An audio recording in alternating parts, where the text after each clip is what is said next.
Vous êtes journaliste, essayiste et fondateur du site et collectif Investigation michelcollon.info. Vous avez rencontré Hugo Chavez à plusieurs reprises. Quelles impressions vous a-t-il laissées? Et je veux dire que c'est, de tous les dirigeants politiques que j'ai rencontrés, c'est celui qui m'a fait la plus forte impression. Bien sûr à cause de ses réalisations, à cause de son charisme, à cause de l'enthousiasme qu'il a réussi à insuffler à son peuple. 2 millions de gens pour ses funérailles, là, à Caracas complètement bloqué. Mais je dirais c'est aussi une qualité humaine qui est peut-être un peu plus surprenante quand on ne l'a pas rencontré. Ce qui m'a frappé, c'est sa capacité d'écoute. Quand on lui parlait, qu'on soit quelqu'un de connu ou un travailleur, une ménagère, un gosse de Caracas, il écoutait avec énormément d'attention, il ne regardait pas sa montre, et vraiment on voyait qu'il réfléchissait à tout ça. D'ailleurs, ma collègue Vanessa Stojilkovic l'a aussi rencontré il y a quelques années. J'étais là, une rencontre internationale à Caracas, et il lui a parlé, et bien, il prenait des notes dans un petit cahier. Donc une jeune femme de 30 ans, là, il prenait des notes, et c'était vraiment quelqu'un qui pensait qu'il avait à apprendre de tout le monde, et à mon avis, ça a fait sa force. Et justement, au niveau politique, Hugo Chavez est arrivé au pouvoir en 1999. Quel changement a-t-il apporté au Venezuela? Du jour et la nuit. Avant Chavez, 2 Vénézuéliens sur 3 n'avaient jamais vu un médecin de leur vie, n'allaient jamais en voir un parce que c'était trop cher. L'argent du pétrole, et c'est la même chose pour l'éducation, pour le logement, il y avait plus de 70% des Vénézuéliens qui étaient sous le seuil de pauvreté dans un pays où le pétrole coulait à flot depuis 80 ans au moins, et où des fortunes colossales se construisaient sur le pétrole. Donc il a changé les règles du jeu, il a récupéré l'argent du pétrole, il a obligé les multinationales à payer des redevances, et il a fait en sorte que cet argent aille à l'État, qui a donc pu reconstruire un secteur public fort et multiplier les budgets sociaux. Et donc maintenant tous les Vénézuéliens ont droit à des médecins de bonne qualité. Il y a 5 fois plus de profs qu'avant, il y a des formations professionnelles. L'année passée, on a construit 350 000 logements donnés aux gens, donnés au Venezuela en un an, pendant qu'ici en Espagne, il y a eu l'année passée, dans la période récente, 400 000 personnes qui ont perdu leur logement. Donc il a changé du tout au tout la situation des Vénézuéliens, et c'est pas du tout étonnant qu'il était adoré par les gens, par la grande majorité de sa population. J'entends bien, mais l'opposition vénézuélienne dit qu'il a centralisé tous les pouvoirs. Évidemment que l'opposition n'est pas contente, parce que justement l'argent du pétrole filait dans la poche des riches et ils l'ont perdu. Évidemment qu'ils ne sont pas contents. Dans le film de Vanessa Stojilkovic dont je parlais, La Bruxelles-Caracas, qui c'est une série de vidéos-trottoirs dans la rue à Caracas, elle interviewe des gens de la rue, des gens du peuple, et aussi des riches dans un quartier commercial très chic. Et il y a un cadre supérieur de la bourgeoisie vénézuélienne qui a une parole très sincère et très honnête. On lui demande est-ce qu'il y a plus de démocratie ou moins qu'avant Chavez, et il répond todo depende del punto de vista. Tout dépend du point de vue. C'est-à-dire, pour les gens du peuple, oui, il y a plus de démocratie, ça va mieux pour eux, et pour nous, les privilégiés, on a perdu nos privilèges. Donc, il faut quand même savoir que les médias occidentaux ont répété cette idée, Chavez, mais en réalité, il s'est fait réélire. Il y avait des élections tous les ans avec Chavez, donc c'est quand même une indication, ça. Et vous parlez des médias occidentaux. La plupart de ces médias occidentaux qualifient Hugo Chavez comme un dictateur qui n'était pas soutenu par son peuple. Ça, il le disait au début, quand il y avait peu d'informations, et puis justement, quand Chavez a gagné 13 élections et référendum sur 14, c'est devenu un peu plus difficile de le dire. En plus, à mon avis, Chavez était beaucoup plus démocrate que les dirigeants européens, parce que c'était un dirigeant politique qui tenait ses promesses. Ici, nous avons des dirigeants politiques qui font des promesses, ils savent qu'ils ne les tiendront pas, mais c'est des promesses pour se faire élire. Donc, moi, je trouve que c'est ça qui n'est pas démocratique. Et puis, il avait inscrit dans la Constitution, dès le début, que le peuple avait le droit de révoquer non seulement un bourgmestre ou un maire, un gouverneur de province, mais aussi le président de la République. Et il y a eu, en 2004, un référendum, est-ce que Chavez reste ou non? Donc, selon moi, c'est un mythe. C'est beaucoup plus démocratique. Après, les médias, leur version a varié.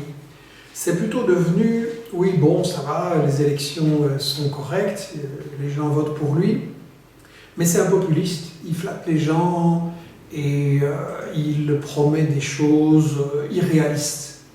Et là, on a, à mon avis, le cœur du problème. C'est que Chavez utilise, comme je l'ai dit, l'argent du pétrole pour la population, pour les besoins sociaux. Les gens vivent beaucoup mieux.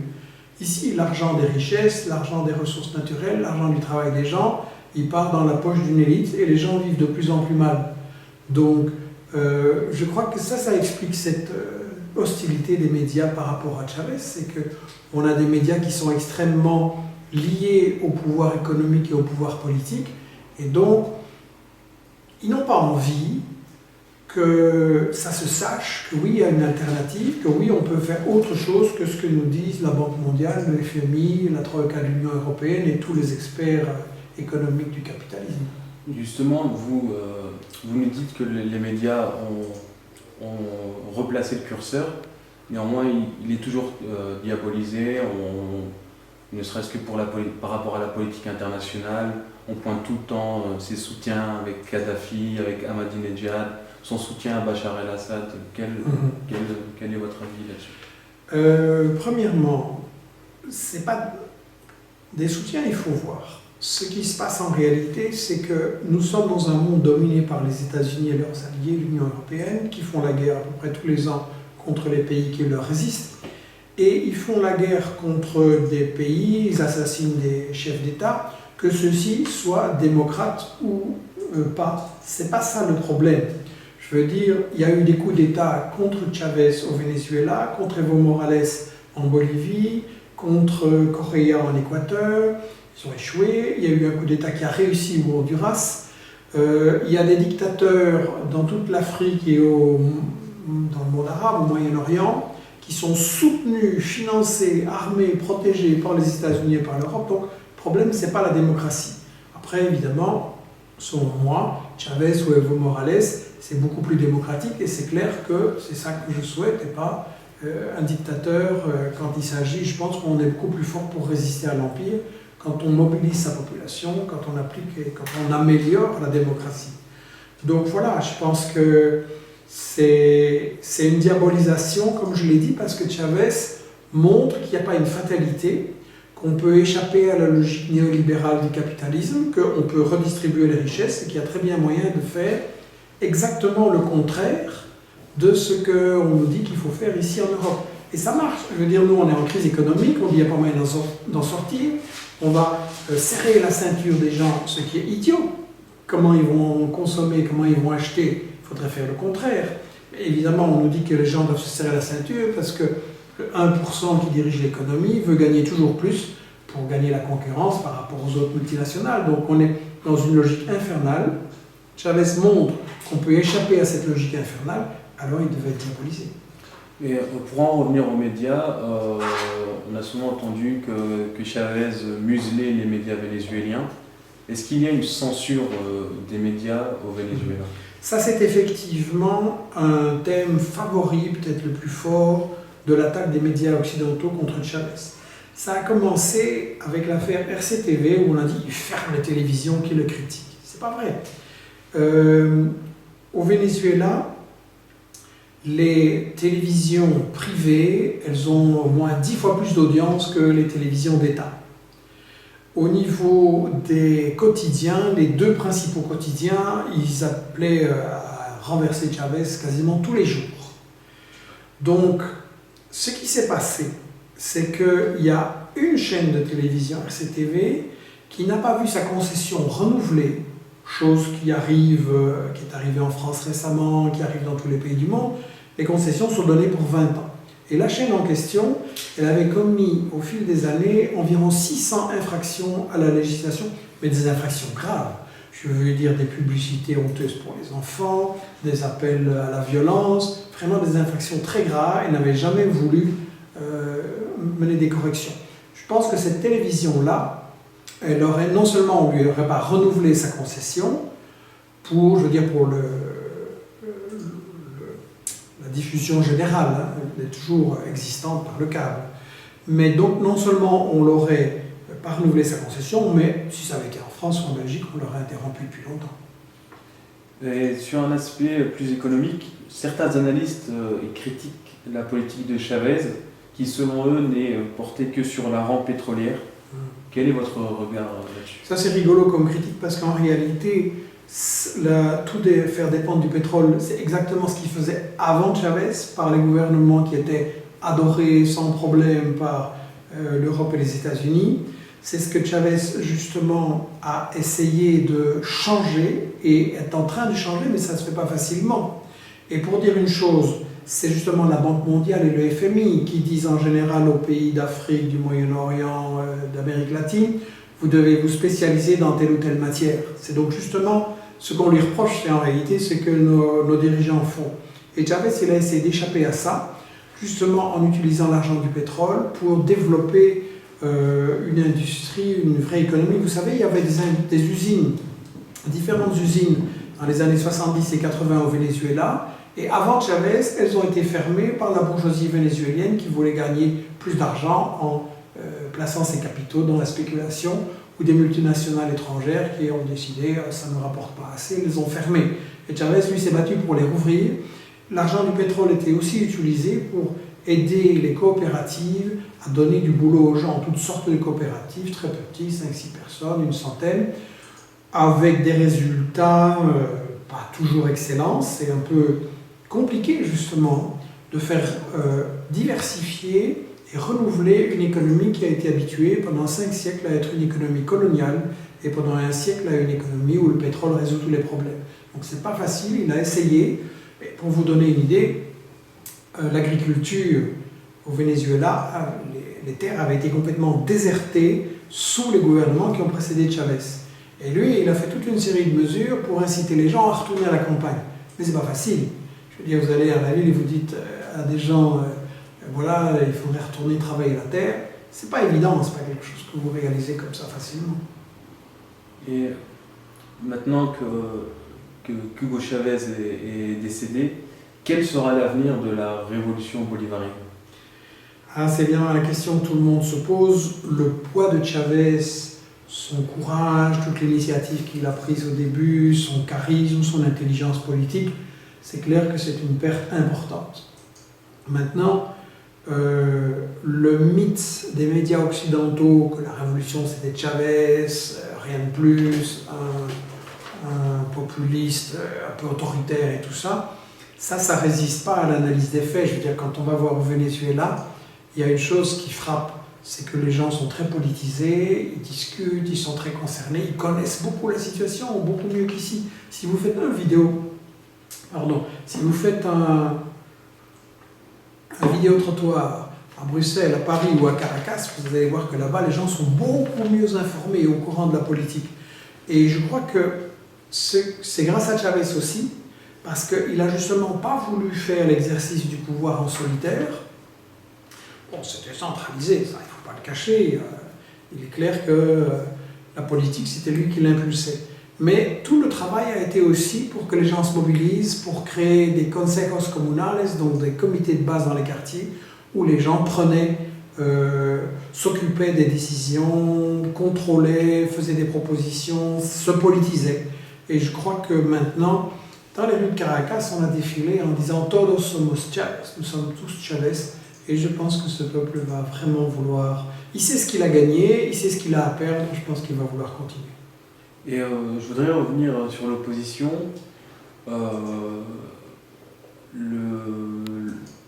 Le candidat battu par Hugo Chavez, qui est Enrique Capriles Radonski, les médias le présentent comme un visage nouveau de la politique vénézuélienne.